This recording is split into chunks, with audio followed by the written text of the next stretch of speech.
today explaining current, I choose Castle Rock at Agirilawa, Laut, Komodo National Park, Indonesia. Okay, this is one of the best dive sites in Komodo National Park. It's actually famous with its current because this site is best to dive during rising tide before the tide is full. That means before the current is end. Then you see a lot of fish. A lot of people will plan to dive this place safely. Means that they do a dive when it's a slack tide. That means there's no current. Yes, it's safer, but you don't see what happened during the current place. It's totally different. You jump in the water, you may see there's no fish, there's no anything. Then you wonder why this is one of the best dives here. Until you're prepared and you jump into the water with the rising tide current, then you see the amount of fish that come, okay, during current time. Okay, but there's a lot of risk of diving this area. You better get to know this place first and then get to know yourself best first before you make an attempt to dive this place. Okay, so first of thing we will talk about is Castle Rock is a submerged reef. It is underwater. The shallowest part, it means the shallow parts of the reef is 5 meters below the surface. Okay, and then the other pinnacle will be 8 meters below the surface. So when you do a back row, a lot of reef boat will do this negative descent. So for your information, negative descent is before you do your back row or before you jump off from a reef board, you take out all the air from the BCD, slightly negative. Once you jump and you straight away dive to about 5 meters, 8 meters or around here, 10 meters to wait for other divers. Okay? If you cannot make it, let's say you have an equalizing problem. Let's say you forgot that you have some air in your BCD and you just feed and feed and feed and feed and feed and feed, cannot go down. Okay, let's say you didn't see where's your landing point, you just fin down to the blue and you end up at 50 meters or somewhere around there. It is impossible for you to come back to join back to the group again. So you can just give up the dive, stay calm, come out, go back to the boat. The boat will go and pick you up if they see you. Okay, so best to dive in the flat sea.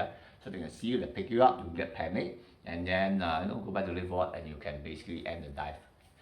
You don't do a second attempt, it's difficult. Your dive master is down there.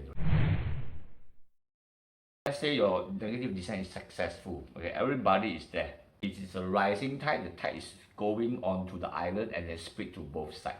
So let's say you successfully hit this part and then you just follow. This part will have less current because this is where the current break. Where the current break, there's less current here. There's very strong current here, especially towards the end because it's accumulated. So it's very strong over here. So you follow dive master and then you go to where this is called a sharp point. Normally, a sharp point around the world is the same, where they will situate where the rising current split. Okay, there you will see all the giant trevally, all the white tips, all the sometimes manta rays, sometimes sweet lips, grouper, all playing around here. Okay.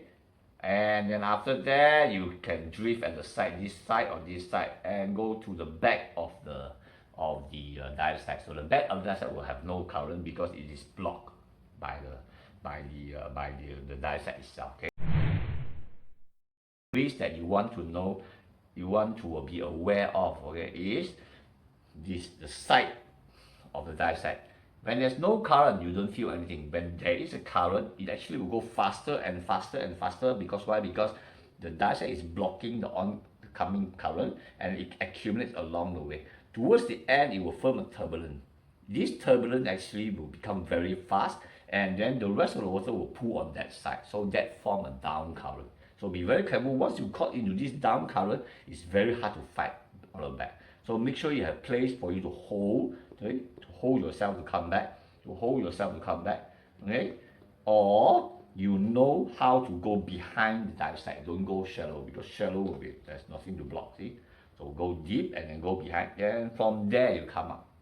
You got to know carefully where is the down current. Okay, and this down current is when it is too late, it is too late. You can't fight. So down current anyway. If down current, if you still have air, so this is the point. If you still have air, you float at it. Very far from the dive site. The current will disappear, and you can come up. But we are concerned about maybe 80 meters, maybe 50 meters. So no, and at the end of the dive, you gotta be very careful of that. Okay. end of the dive, because it is a submerged reef. So basically, you are holding to either this rock, this boulder, or this boulder. Do your safety stop. It will be super strong current on top if the current is not stopping yet. Let's say you start a dive with the ending current, and then that day the slack tide is only half an hour. So end of the dive, the current changing is a falling tide. That is a stronger current. So this is what happened. Yeah, it's actually good. You hang around here, you found that more and more fish is coming. Sometime I saw a school of dolphins coming here to play around as well, right? During this strongest current. But there's a question. You see, after you get your safety job done, when you ascend, it will actually break. Either push you out or push you down. Normally, it will push you out because the down current will happen in the open sea. So the ascent rate will be too fast. So make sure you don't overdive. Make sure that you have a line, unless, but sometimes it's too strong, so the line can't hold too long. So make sure you have how do you call it? You have done your safety stop and you are not in a decom mode, because this ascent will put you into another risk of decompression sickness. Okay, and also of course the current will make you worried about if your air can last to come out from the water, because you are not coming straight. So it looks like a 5 meter, but if you come out this way, it may be a 10 meter to a 12 meter distance and slowly ascend. Okay, so always be very careful and also not aware of these things. Okay, one of the things that I need to talk about is the buddy system here. Before you go into this dive site, make sure you are clear with your buddy system procedure. Okay, with your dive master and with the dive group. For example, if let's say during the negative descent, one cannot follow, what about the other buddy that's already down there? Okay, for example, okay, and the safety stop. So both of you go up together, or one go up first, what about the other one? You see, make sure you understand the dive site. This is just a very brief one.